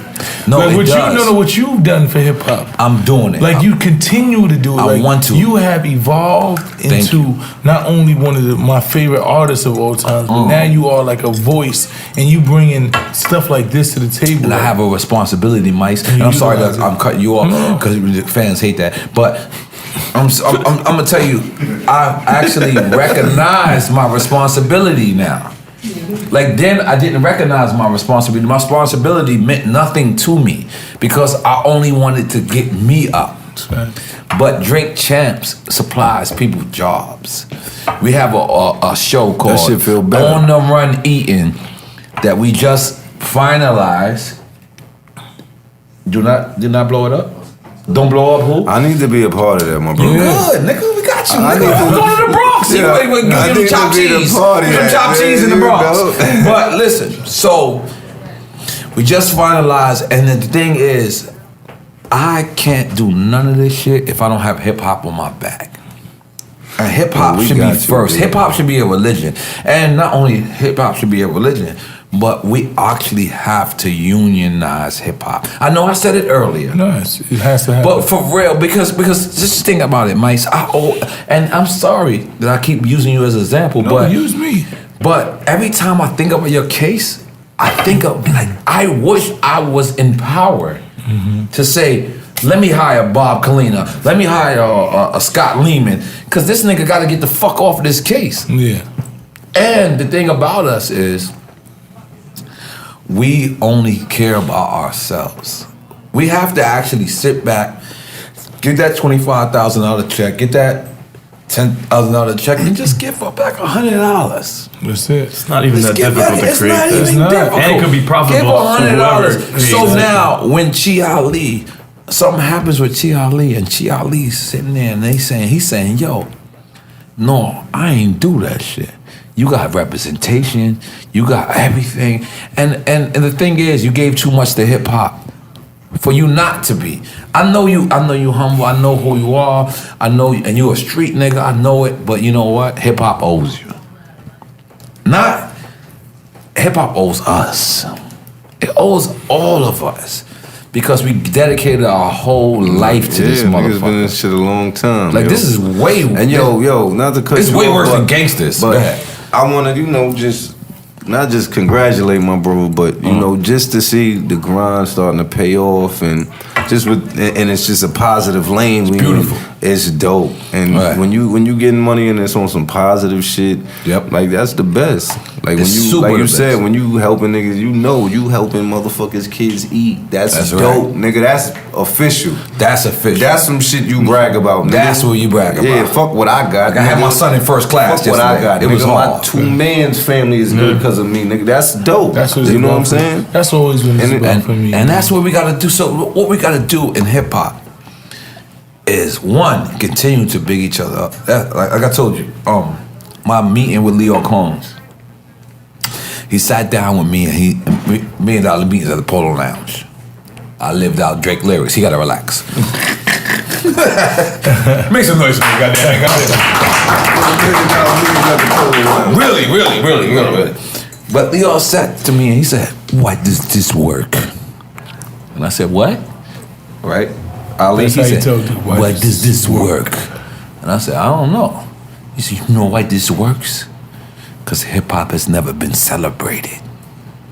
And at that very moment, I didn't know what he was talking And about. then you thought about this. And then I thought about it, and I was like, damn. Because I don't interview people I don't respect. I only interview people I respect. That's why. But that's why you see a lot of the old school rappers doing shows now. Niggas starting to get Rob money. Bass is out They there coming for out. 2 years. Niggas He is out getting there. money. I Rest mean, in peace, Easy Rock. that's Easy a- Rock. Rest in yo, peace, Easy Rock. A lot of people get money. Black Sheep, they a lot of niggas like niggas is. We interviewed niggas is KRS-One. That busy. nigga ain't been in America for 2 months. And he's not show. And he was for lost. Cheap. He definitely- He's not cheap. And he definitely bigged up African Bambaataa. I told him relax at that moment. It was a new situation at the time. No, I'm not even mad. No, because I had to get on some bullshit. No, I had to get on some Nah, cause bullshit my about man it. B, get B Nah, on the nah, we camera. not- I had to get on some He used to be bullshit. talking that Zulu Nation shit. I want to know what's going on. Yo, I had to get on some bullshit. I was Because just I said, nah, I said, listen, we can't do that. I said, Chris is one of my, but Chris, you can't say that. You can't, Okay, you can't RS. just, you can't tell. What he said, though? What did he say? It was a new situation at the time. What did he say? In his defense, what Said happened it doesn't was take away from his legacy. yeah. So what basically. happened was this because it happened on Drink Champs. So let me finally clarify. What happened was I asked KRS. I said, "Yo, what do you feel about African Bambaataa?" And he goes, I don't give a fuck about controversy, right? He said, that's not gonna take away from what he gave to hip hop and what he gave to me. But in his defense, the nigga was coming off of a boat. So he didn't know what African Bambaataa was accused of. Yeah, it was all. You understand? Okay, so when I asked him that, all right. you know, I'm gonna be honest. I don't get nothing out of this. But when I asked him that, when he said that, I was like, oh shit. And I didn't want to be like, I didn't want to stop him and be like, yo, he's accused of fucking bullshit. Like he said he didn't know all the facts. He didn't know all the facts. So, but what happened was, big up the Star and Buck Wild, big you up. But he took that one part and he destroyed him. Yeah. Like he just. Because he and in Star's defense, he was actually right too. Because he did say that, but he didn't have the facts. Right. Yeah, like he didn't have the facts. And me, I'm on Twitter all day. I'm on Instagram all day, so I understand. But when Chris said that, I knew. I knew he didn't know what was going on. Now he didn't know. You can't take away from his music. Whatever. What you about? The Bambaataa. Yeah. Nah, you can take away from his legacy. The legacy, fuck his legacy. He told us your legacy. I'm talking about you can't take away from his music. Yeah, if you like a song, you like a song. That's why I don't understand him taking OJ's trophy. How the fuck you gonna take the trophy? No. Listen, if they find out that a baseball player is using steroids, they take all them accolades back. So the same shit applies in hip hop too. Yeah, but he cheated the game. Then you cheated the game too, because you made the game. He cheated the game of life. No, I feel what you said. I'm talking about his music. If you liked one of his songs, and didn't know who it was, you should still like it. No way, because if I like this song, like I told you before we started this. If I can't separate the artist from the music. If you're not who you say you are, then the music to me is completely different. What I'm saying is, if you don't know who the artist is, if you just listen to the music. Yeah, but I know now that you was raping the fucking boys. I don't want to do nothing. I don't even want to hear. I wish I could just rewind and never heard the shit I heard from you. We neither. But what I'm saying is, when they play Party People, I'm not gonna move. I'm gonna tell the DJ to turn that shit off right now. But that's part of their history. You know what I'm saying? That's still the same way music bring back time. I agree. You can hear it. And I'm like, sad that we even have time. I'm going to the DJ booth and say, turn that shit off. Straight up and down, turn it off. Hey, old boy, I'm throwing the whole everything out of here. I'm saying I hear you. I mean, listen. I'm not gonna stand up for him, man. So Thank you. That's the point. Like, yo, listen. Yo, I gotta pee. You just keep hold on. Knock on the door. Babe! Hold on, I'll knock on the door. Don't worry, and I can conduct the interview. Yeah, that's how you do. But look, here's the. I'll I forgot the knife. This is the best podcast ever. Yeah. I know one thing. Use the bathroom. All right. Here's the deal. Here's the deal, right? I respect everything African Bambaataa brought to the industry, right? But at the same token, I can't co-sign anything as his allegations. No, absolutely not. You see a person named Poppy from the Bronx, and I know this nigga. I don't know where I knew him from, but I know this nigga. He ain't lying. And that nigga sitting there saying, yo, Bambaataa did this. He 40. So, can I? What I'm saying is, homie. Yeah. You could be a rapist. When I hear, I'm not a rapist. I know this. Okay. What I'm saying is, if I found that out tomorrow, ain't nothing gonna change when I hear I love my life. When I hear I love my life, that's my shit. You can't. I can say fuck that nigga, he's a bitch. But that shit there. That song is hard. That shit is tough. So and that's what I felt like KRS-One was trying to express, but he expressed it in the wrong way because he was trying to say, you know, I don't give a fuck what y'all telling me about African Bambaataa. African Bambaataa was my nigga. The problem was KRS didn't know what African Bambaataa was actually accused of. Correct? He didn't know all the facts. He didn't know all the facts. So he said, this is what he said. And this is that why. shit is fucked up, homie. And this is the reason why. Like, that's some fucked up shit. Because we grew up around that shit. Like, a lot of, like, my man B, like, a lot of them, and a lot of these niggas is in jail, and you don't know what triggered them. Like, a lot of them Bronx River Live, why niggas, man. So that's the reason why. That's the reason why I ain't gonna lie. I never addressed it because after KRS said that was the same day the facts came out of the whole shit. So when KRS said, now you gotta realize, now put it together. You gotta realize, I say, KRS, so you heard about African Bambaataa? And he goes, fuck controversy. I don't give a fuck about no controversy. It can never take away from what he did to hip hop. Mind you, KRS don't know the allegations. So, like, it's just like right now. That we know of. We film this. I don't know when it's gonna come out, right? But by the time we put it out, people think this is new. Right now. They thinking it's right now. Yesterday. And it wasn't. You know what I'm saying? So, Right, so by the shit could time change. we Shit put could it change, out, yeah. so I gotta represent for KRS One, because by the time he put it out, Well, I'm glad you all the allegations was out. And remember, he was on a boat. He went on and he a couldn't boat. respond to everybody talking shit until he He was reached. on a boat, my nigga. And he had to send a letter and So I'm shit. glad you clarified this. Yeah, no, Because I was hurt. Like, I put on my Twitter, I was like, yo, listen, I can't believe KRS Chris, like, did not co-sign Okay, it. thank He you. did not. I'm gonna be sorry, honest. Chris. I'm sorry, Chris. No, I'm gonna be honest. I'm gonna be honest. I'm sorry, man. I'm gonna be honest. He did not co-sign it, but he did say what he said. And that's like you. It's like, yo, what you tell me? I'm like, Mice, my nigga. I don't give a fuck what you tell me about Mice. And I'm a stick of that. Gee, my nigga, I don't give a fuck what you say. But we didn't know that y'all niggas, you was finger popping boys. Like, we didn't know that. Like, when it comes out, if it's Just in general, the fact that it happened is everything. it's so disrespectful, And the man. It's crazy so part fucked about up. it, I was doing a protest. Like, I was protesting for like 30 days straight about the lady. Because we got to big up Mysonne, the Raptivist. Yeah. Love that. No, let me tell you something. I'm sorry, I'm cutting you off. No, and my finish. people hate that, right? But, Mysonne, the courage that you have in certain situations, I always watch you, and I wish I had the same courage you have. I appreciate it. I don't have the courage you have. You be marching for real. Like, you really for real. You went to the Women's March. You went to the Million Man March. You be marching. I be marching. You be marching. Let's make some noise for marching, goddamn.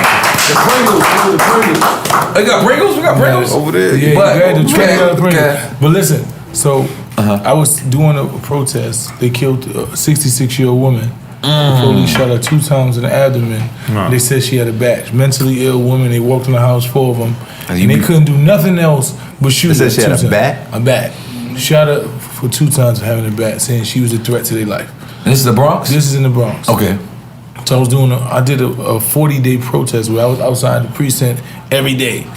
40 days straight, rain, sleet, snow by myself, 2 With your people kids, with my nigga. kids, whatever it was, because this is how passionate I was about it. We proud of you. And one of those days, the guy, the accuser of Bambaataa, was out there with me. And he pulled me to the side. And this was he was a diesel dude. And he was just like, yo, I want to talk to you. And I didn't know what you told me. I didn't know who he was. And he was just like, yo, man, I'm the guy that told about what Bambaataa did to me, man. You know what I'm saying? Like, and I want to look. And as you as being hip hop, because this is our father. Like, regardless, our father might be fucked up, but this is kind of like our father. So, So when he's telling me this, and he looking me in my eyes, this wasn't it didn't seem. He like, yo, man. He said it took me years to be able to say this to somebody. Yeah, because it hurts. It hurts. He said, but I respect you. And I think that you stand on the principles that I live by, and I just want to look you in your face and say, this ain't no lie. Wow. You know what I'm saying? And, I want you to look at me, and I just want to come out here and tell you that. And that shit kind of hurt me, like, damn. And you could tell, because it hurts them saying it. Exactly. You can see, ain't no benefit for this nigga. He was in jail. He said, I was locked up, boom, boom. He looked like he was fit. Like, you know what I'm saying? Like, why would a man want to come and say somebody raped him? Like, what the fuck would he want to say that about? He don't get nothing from You know what I'm saying? So it was just like, it was like, damn. I'm like, damn, beloved, like, I'm sorry for you. He said, no, he said, it's very few people I respect, and I told my story because I needed to do that for me. But I actually respect you, and I respect what you're doing. This him telling you that? Yeah. Okay, And continue. he's like, I just want you to understand that why I said what I said is that I needed to get rid of that for me, because I was living with that shit for years, and I just wanted you to know that I ain't lying on him. I ain't make up no stories. Like it hurt me to have to even have that. Is this dark skinned brother? No, he was like brown skin. Okay, I know. I seen him all. He was like a brown skin dude. When he was telling me this, I was like, damn, I didn't even know what to say to him. You know what I'm saying? So like, it was like, damn, like it's so much. What can you say to him? Like I'm out there fighting for the lady, and you come with that. I was like, damn, that's a whole nother fight. And he's now. marching with you. He was out there marching with me. With you, yeah. You know what I'm saying? And it just was like, damn, man. It's just like I didn't even know. I was at a loss, and I'm usually never at a loss for words. I found some shit. I would have been at a loss of words, and I was at a loss, man. So when Chris said that, thinking about all that shit, it was just like, come on. Chris. Oh, so I just want to clear that up. I had to clear it up because I'm glad you said it, because I was like, yo, Chris, I ain't gonna lie. Even when I heard it back, I was like, damn, this just seems it seems fucked up. But the thing about it was, we didn't even have all the details. So when I asked him, I said, yo, what do you think about African Bambaataa? And he was like, fuck. Yo, but people don't understand part of being real.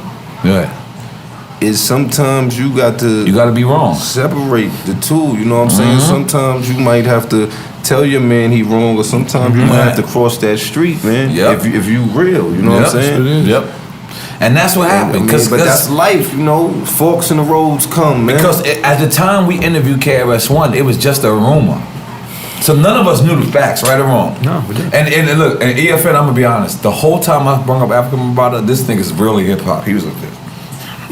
You're disappointed. he kept looking. You know, it's disappointing for me because in my organization that I do in the Activism, one of my friends, like real close friends, is part of the Zulu Nation. No, we love Zulu Nation. Ain't that shit? Exactly. So it hurt him. Nothing should change for Zulu Nation. Never you should not. And what it's done, the impact. It's one person. Like nationally. That's it. That's it. Like that's why you follow the message and not the messenger. That's why you motherfucking right, Chi. But that's why if you see something in hip hop and something in hip hop is not wrong, you can't blame the whole hip hop generation. You can't do that. You can't. You know. I'm gonna tell you one thing. Let me cut you off. Yeah, please cut me off. I deserve it. I deserve it. So that's where we gotta be held accountable, because when we see as the hip hop nation, if we don't say something is wrong with it, then they can say that it's the whole hip hop nation. Right. Because if they're watching somebody in the forefront, and that means silence means acceptance. We as bad as them when they don't do nothing after they shoot us. That's real shit. Silence means acceptance. So if you telling me if I see something that's going on and I don't say nothing, that means I co-sign. You co-sign. Damn. And that's why we dropped the balls of generation. And that's what it's about. Yo, but you know what? That's people always ask like, what's it like in jail? And yo, how come people come out bitter and this and that? And words really can't explain it. But it's so many situations that you force to co-sign from your silence because you want to go home, because you want to get on that trailer. You know what I'm saying? Because you ain't trying to be in the box, beat up your property in downstate, you in upstate. You know what I'm saying? And that's the shit that when you get in that cell and gotta look in the mirror, when you know they pull that nigga out that line for nothing, they getting ready to do him dirty, and they like keep it moving, and you know you got that trailer Friday, and your bitch ain't trying to hear that. You know what I'm saying? So you keep it pushing, but you feel like a sucker. Damn. You know what I'm saying? That's the shit that break a nigga down. That's the shit that make a nigga bitter. But that's the energy that you gotta use and say, all right, I did that at this situation, but now I'm free. So I can't do that ever again. Like fuck that, I'm not gonna put myself in a position to be in that position again, but I'm not gonna put myself in a position to where I gotta swallow. Feel like that, and look in the mirror like that. I don't never want to look at my kids and say that I ain't do everything I could to make them better people or make the world better for them. I don't never want to have that conversation. If I gotta sit in jail for some shit that I lost my life, or if I gotta lose my life for some shit that I know that I stand for. No, none of us want to. Dr. King didn't want to die. Right. You know, Malcolm X didn't want to die, but they died doing the work that they know they was put here to do. So people like, yo, you can't say this. I'm like, I don't know if you can't say it. I'm saying what I want to say. But my spirit tells me that's what I'm supposed to say. And I'm moving in that. That's how I'm gonna move. Everything about me, yo. My wife this morning was like, "But why you gotta?" Cause that's who I am. You married me cause that's who I am. Now, if you change your mind, that's on you. But I'm never gonna stop being who I am. You gotta figure this shit out. You know what I'm saying?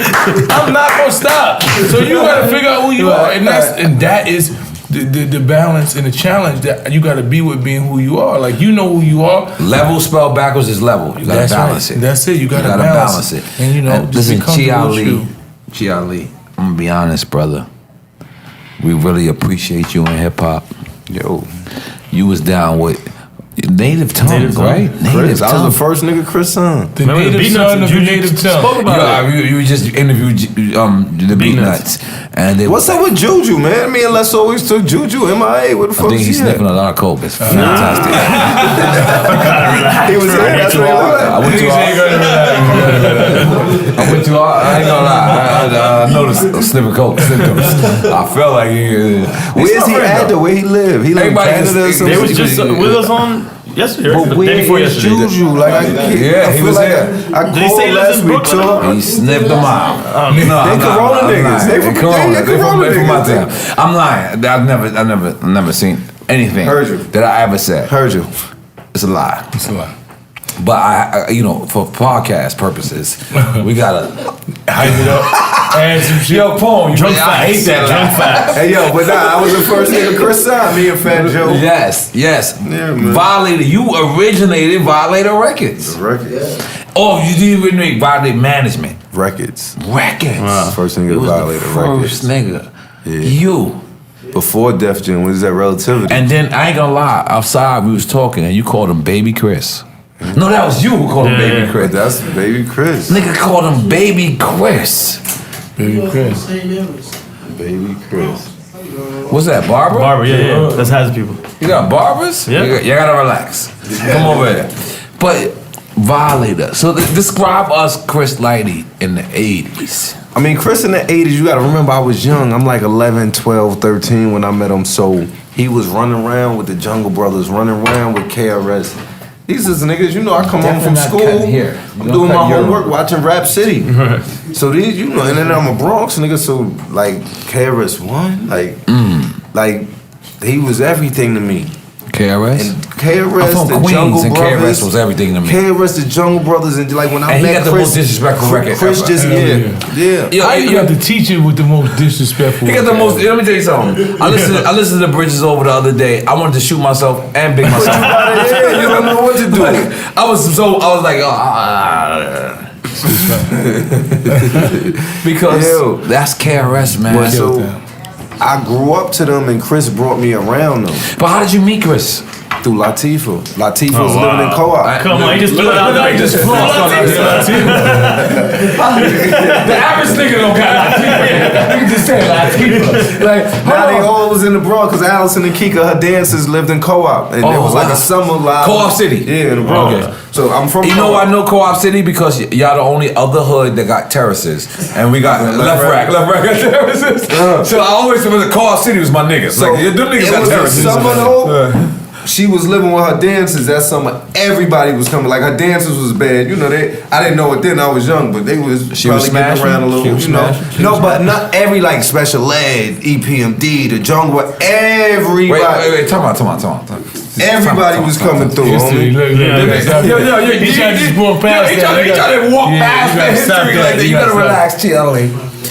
Chi Ali, hold on. Did you say you was EPMD? What did you say? All of them used to be up there. So I'm 11, 12. All of these niggas coming through, and you had good hair. You had good hair. You had good my hair. older brothers, they went to high school together. So it was Chi, you coming upstairs, we cooking. All right, go in the living room, we smoking.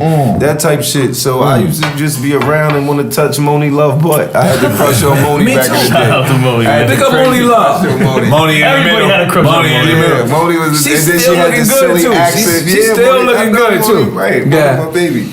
So it was just that's how I got up with Chris, because they would be there, him and Shakim. I was real close with him. At one time I probably was close with Shakim. He running Netflix right now. Oh, really? I need to get with Shy. Yeah, he running Netflix right now.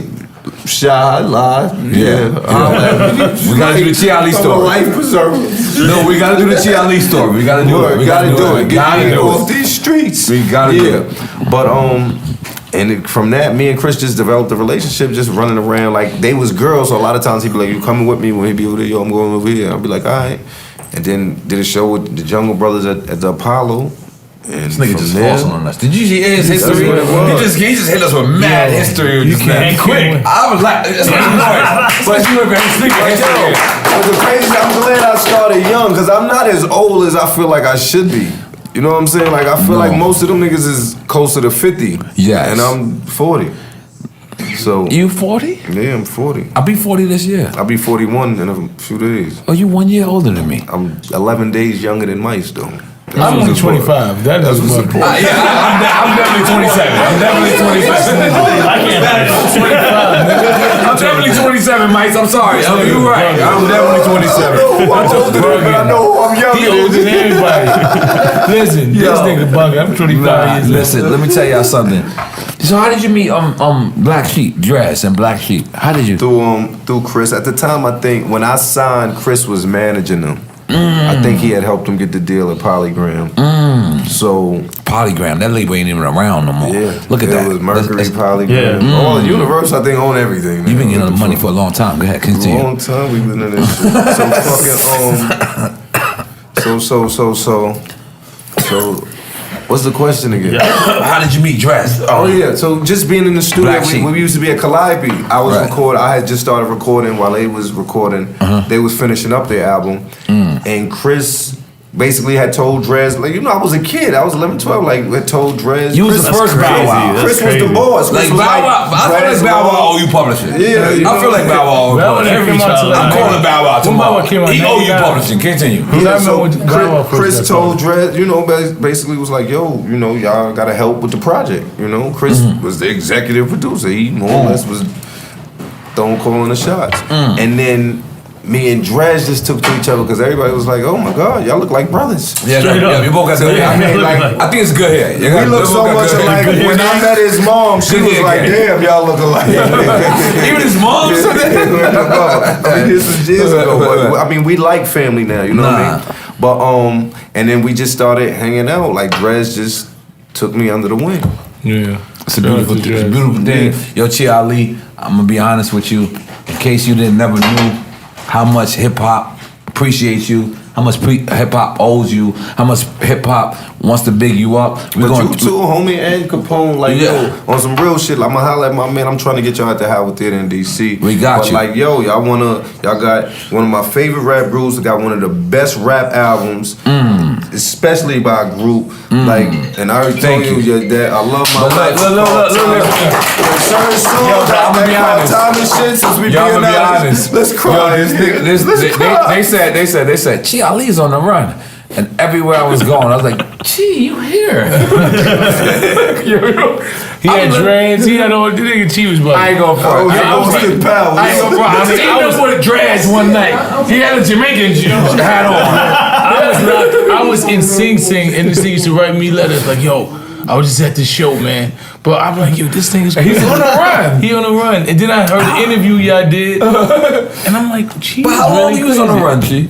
Like 15 months. But the crazy shit, the nigga Bags, I'd be like, yo, Bags, you think I should go ahead? Yeah, man, fuck that shit. Let's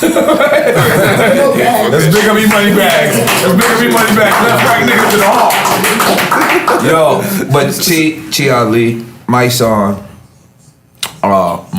me and Mice, we've been speaking a lot. Like, we've been speaking, and I wanted Mice to know that not only did I want to do the interview, but I wanted a special moment. You hit me out the blue. And when you hit me, I was like, damn, I just want to put my two. I look up to y'all, even though y'all could probably big me up, and fuck that. We all look up to each other, that's bro. That's what makes life. So I fucks with y'all, so I said, damn, I would rather do this together. So then you hit me, and you said you was going to be in Miami. But I thought about it, I said, nah, I want to hang with him in Miami. I don't want to come with you and you be business and all this dumb shit. I'd rather do this shit in New York. Let's get it knocked out. Yep. But I'm just telling y'all, Bronx can be proud of y'all right now because y'all are, when I look at Bronx, the pinnacle, I think of Fat Joe and I think of you two brothers. Appreciate it. I can never take it away from Fat Joe because that's my brother and I love him. Shout out Fat Joe, he been around since I've been around a long time. Icon, man. I love the nigga. Can't take that from him. And big shouts to Remy too, Purse. Yeah. Rich play. I didn't like the second Remy diss record. The second one. I don't even think they even let it get too far. They should take that off of YouTube right now. It's still on YouTube? What's the second one? Second one is it still on YouTube? I don't even think I'm not sure. But the first one I was in. I was in. She did that. But the second one, and then now. Yo, Big Shit, their album is tough. They got a nice album, yo. Fat Joe and Remy Ma, the album is hard. It was announced on Drink Champs first. It was announced on Drink Champs, goddamn it. So, again, I just want to big you brothers up. I want your brothers to know that in hip hop sometimes we don't do this. We don't do what I'm doing right now. We don't say you appreciate it. Brenda would have never threw her baby away if somebody would have told Brenda, you appreciate it. So, this is what I started this for. I just want to tell people, Chi,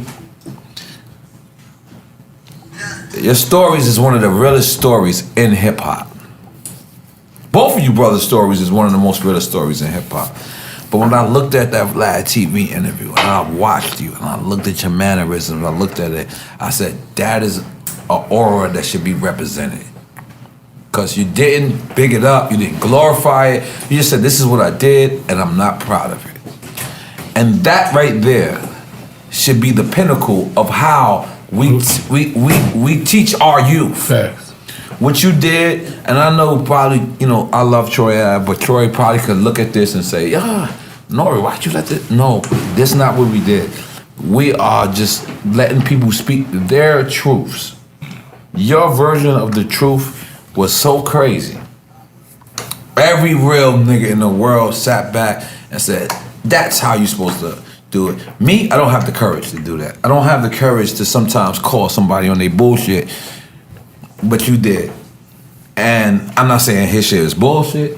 I'm not dissing him. This was misrepresented. This was a misrepresentation to me. No, because whenever you get on anywhere and you start to big up something that shouldn't be bigged up,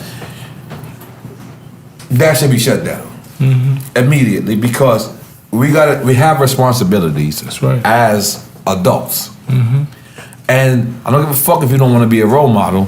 Guess what? You a fucking role model. There's somebody. Once you on that screen, there's somebody that people does look up to you, something. People think you rich because of you. Once you on that screen. So again, I'm not shitting on Slime in no way, shape, form, or fashion. But when you stepped up, first off, you did the Instagram joint. Then you actually went to the Breakfast Club.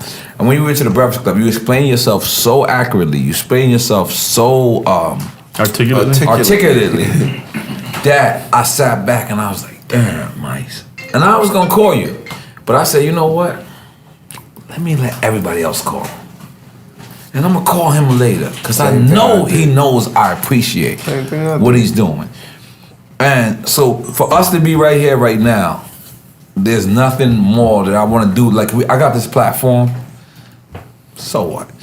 You know what's more important about me having this platform is me giving love to brothers like you. Properly, dope. Right. I don't want to interview these new guys. These new guys, they got one record and they want to, fuck them niggas. I'm sorry, you gotta earn your shit. That's right. To come over here. The new guys? Fuck the new guys. Y'all ain't even on here. I can't see. Really? Please don't say the word hate. That shit is so oversaturated and misused. Yo, listen, Mice. Can I say one thing? Let me say one thing. These are my new. No, you're not. You gotta relax. I gotta say something for the young niggas. All right. The young niggas gotta relax. I understand. I don't gotta. He got on camera. I don't even gotta be on camera. But I understand that.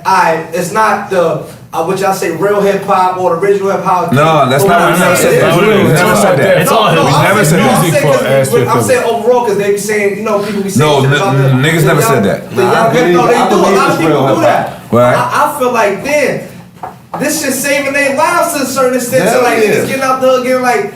Who kind of cares how it's Nah. You gotta care. No. You gotta care though. I'm gonna directly answer No, you. you can't. You gotta care. One, you gotta care. And two, the reason why I can't interview new niggas is because I've never been on tour with them.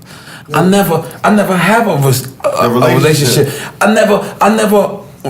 I never seen them on the run and then come to my shows. Like, that's different. This nigga was on the run in my show. I'm like, yo, Chi, I almost want to say, you gotta relax.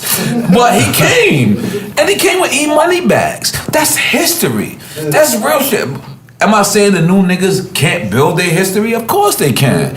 But not here. Not now. Not through slime.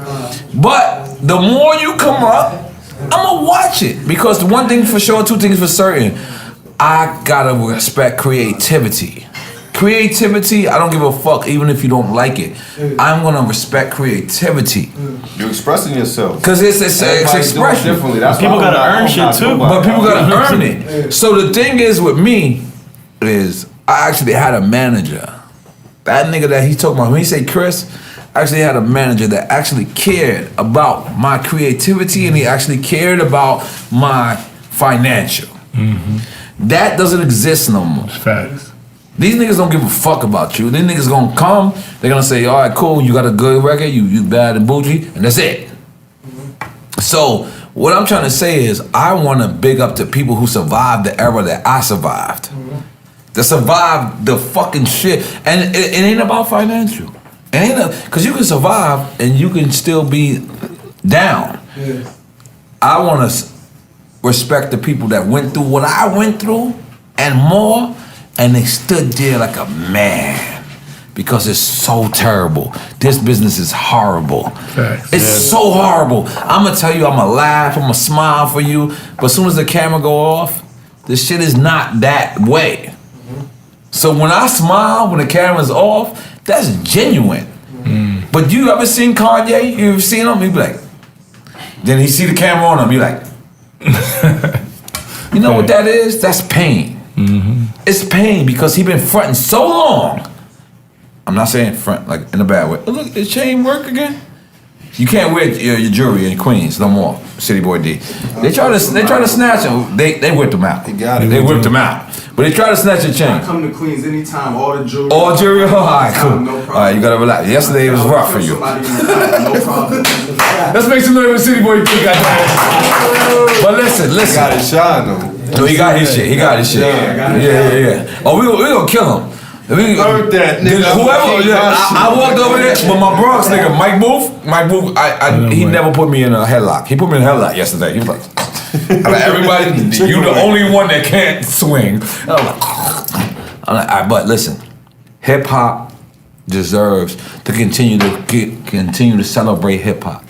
We deserve our people, City Boy D, Young Really, motherfucking, who else? N.O.R.E. artists? Oh, Schmo. We deserve to sit back and just continue to support each other. Because if we don't, there won't be nobody else that support us. That's right. So when you got a legend like Chi Ali with the Montclair t-shirt on, that's very expensive t-shirt. Yes, it's very expensive, at least $89. At least $89. I know, I don't fuck with Montclair. So, but we gotta continue to do that. And Mysonne, that's how we on it. Yes, sir. We love it. You got a remix? Yes, sir. I got it, I'm on point. Okay. I'm on point. I got my media game together. Got a little bit. Got my media. Oh, me and Mike's got a record. Let's talk about this record. Let's talk about the record. Let's talk about the record. Body. We just finished the You video. gotta relax. Both of you got body. Not that type of body. We talking sensual. You gotta relax. We talking sensuous, man. We talking What? legal guys. I don't know that word. What is Increasing that? the piece, man. Is that sensuous? Yeah, women. The woman's female. Oh, body. Okay. Y'all from the Bronx. Y'all can't have a record called body. You gotta say female. Y'all from the Bronx. We think you're killing somebody. I'm gonna be honest, and I'm a fan. So when I heard Mysonne Chi Ali body, oh my God. These niggas catching on the case. Body is just too much. That's what I'm doing. We're keeping it real. I get it. Please change it to female. But y'all two can't have a record called body. It's terrible. The video come. You got to see the video though. You got the video? It's done already? It's shot already. I don't know what the fuck is going on. You filmed it. You can't say shot either. It's filmed. You can't say shot. These trigger words. These trigger words. You can't trigger words. You can't say that either. Trigger. You can't even say trigger, man. Yo, I ain't gonna fry. I love y'all niggas, my nigga. I'm so sorry. I went too far. I know. And you took a straight shot of Ciroc. That's all I drink. Cause Ciroc is the best. It's the liquor ever. Best liquor ever. Puff, did I do that right? Rock boy Chi Ali. Hey, Puff, I'm gonna tell you this though. If I put you in the bed hug, you're not getting out. Yo, T, Mysonne, I can't thank you brothers enough. Listen, I want to continue to support. I don't want to even say real niggas. I want to continue to say, I want to support substance, authenticity. You know, I'm dyslexic. I'm dyslexic. Authenticity. That shit. You gotta relax. But I want to continue to support niggas like you brothers because you know why? Behind the scenes, when a person say a person's a real nigga, that's one thing. But then what happens when it's behind the scenes? When a nigga could actually sit there and give you a five and laugh, that to me is a real nigga. Like all the realest niggas I ever met was never loud. That's right. The loud nigga's the pussy nigga. I mean, and I'm loud, so maybe I might be pussy too. But the loud nigga, what I'm saying is, the nigga that sits there and has fun and he smiles, that's the nigga I'm always worried about because I know that he got something to risk. Yeah. But when a guy is just loud, and this is what we got to continue to support in hip hop, and I really can't thank you enough, Chi. Thank you I for appreciate coming you having me. Nah, what you talking about? And we hanging out in Miami. I did this here because listen, when you come to Miami, it's a totally different. I'll be like that. I'll be nice. I'm different. We ain't got a button. I'm different in Miami. But Mysonne Chi Ali, I can't thank you brothers enough because you know what? I'm gonna continue to do what I gotta do. That's how we on it. The remix is out. Body coming soon. Female videos coming. Click the link in my bio. Chi Ali BX, Mysonne NY General. Shout out to your Instagram. Chi Ali BX, Mysonne NY General. Yes, sir. Look at you. That's how you know. I know you. That's teamwork made the dream work, baby. We gotta make it happen. And if the Bronx is not, if you felt like the Bronx wasn't alive, the Bronx is alive tonight. Wow. Today, the BX reigns supreme. Yes, sir. Other than the Bridges Over record, I kind of still don't. I don't really like that. Big shout out to my brother Showbiz. Big up Showbiz. That's my nigga. DITC. You been to the studio? DITC. Have you been to? They been telling me to come. This shit is dope. They've been telling me that studio is $1 million studio in the Bronx. I told you. This shit is tough. Yeah. All right, you gotta relax. This is dope. Listening parties, all of that. That's my nephew. I'm sorry. I gotta be harder than your nephew. You gotta be harder than your family. Got to. But thank y'all once again. And we're gonna go on the balcony and smoke, cause Chi been wanting to smoke this backwood forever. Yeah, he can't wait. Yo, you be like this, my nigga. I ain't gonna lie, this nigga is like a trigger. I'm over here getting wet right now. And you drink it straight. I ain't gonna lie, I was worried about the liquor fuck with the mixing fuck with my stomach. That shit. And I'm a drink champ. I'm an alcoholic, and I'm not even drinking straight. When I looked, I said, damn.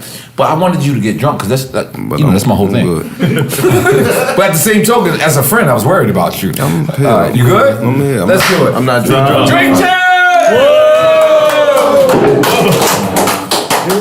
I went too far. I gotta relax.